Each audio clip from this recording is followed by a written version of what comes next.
Hello साथियों, आज हम आपको बताएंगे नई पेंशन स्कीम जिसको केंद्र सरकार ने मंजूरी दी है। और नई पेंशन स्कीम का नाम है यूपीएस, यूनिफाइड पेंशन स्कीम। अभी एनपीएस प्रचलन में है और ओपीएस बंद हो चुकी है।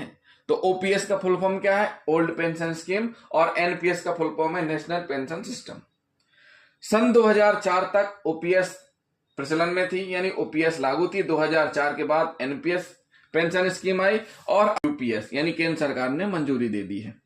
तो तीनों में क्या अंतर है ये हम आपको इस वीडियो में बताएंगे।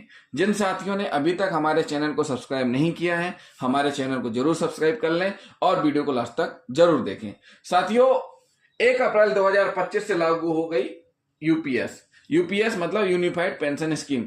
इसमें सरकार का अंशदान होगा 18.5। एनपीएस में सरकार का अंशदान है 14% यानी 14%, जबकि ओपीएस में इस प्रकार का कोई अंशदान सरकार के द्वारा नहीं किया जाता था। यूपीएस नई पेंशन स्कीम में कर्मचारी का 10% सैलरी से कटेगा। क्या होगा? 10% सैलरी से कटेगा और ये अंशदान के संबंध में और सैलरी से डिडक्शन के संबंध में हर 3 साल में समीक्षा होगी। एनपीएस में भी कर्मचारी की सैलरी का 10% कटने का प्रावधान है, जबकि ओपीएस में ऐसा कोई प्रावधान नहीं है। अब बात आती है कि यूपीएस में पेंशन कितने साल की नौकरी के बाद मिलने लगेगा। नौकरी अवधि 25 वर्ष। नौकरी अवधि 25 वर्ष पूरी होने पर बेसिक पे और डीए का 50% और रिटायर होने से पहले 12 मंथ की सैलरी का बेसिक सैलरी का औसतन 50%, यानी बेसिक पे प्लस डीए जो 50% बनेगा वो किस चीज का बनेगा? रिटायर होने से पहले 12 मंथ की सैलरी का बेसिक सैलरी का औसतन बनेगा। जबकि ओपीएस में यानी ओल्ड पेंशन में क्या था?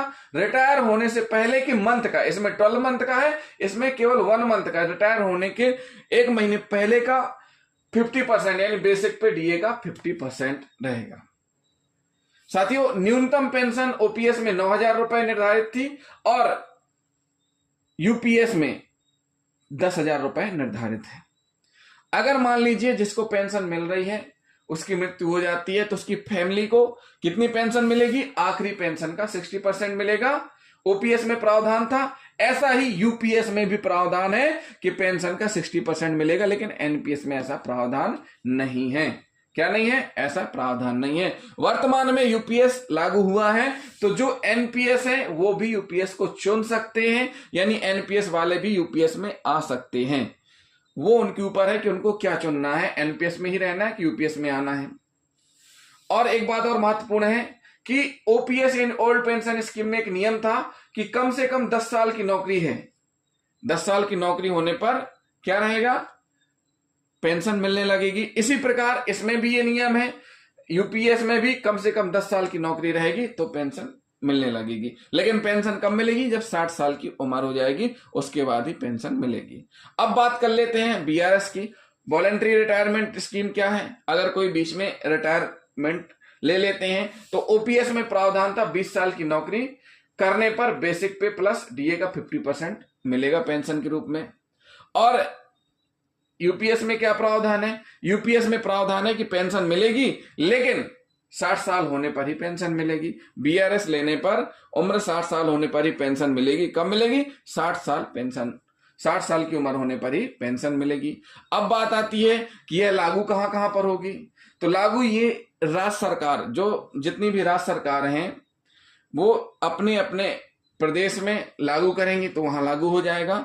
बैंक और सरकारी कंपनियों को छोड़ करके सभी जगह लागू होगी। निजी व्यक्तियों में लागू नहीं है, जो प्राइवेट जॉब कर रहे हैं वहां ये स्कीम लागू नहीं होगी।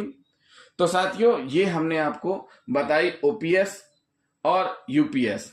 ओल्ड पेंशन स्कीम क्या थी ये भी हमने आपको बताया और नई पेंशन स्कीम यूपीएस जो लागू हुई है उसको भी हमने बताया है। तो जिन साथियों ने अभी तक हमारे चैनल को सब्सक्राइब नहीं किया है, हमारे चैनल को जरूर सब्सक्राइब कर लें। वीडियो को लाइक और शेयर करना ना भूलें, साथ ही साथ कमेंट भी करते जाएं। थैंक यू साथियों।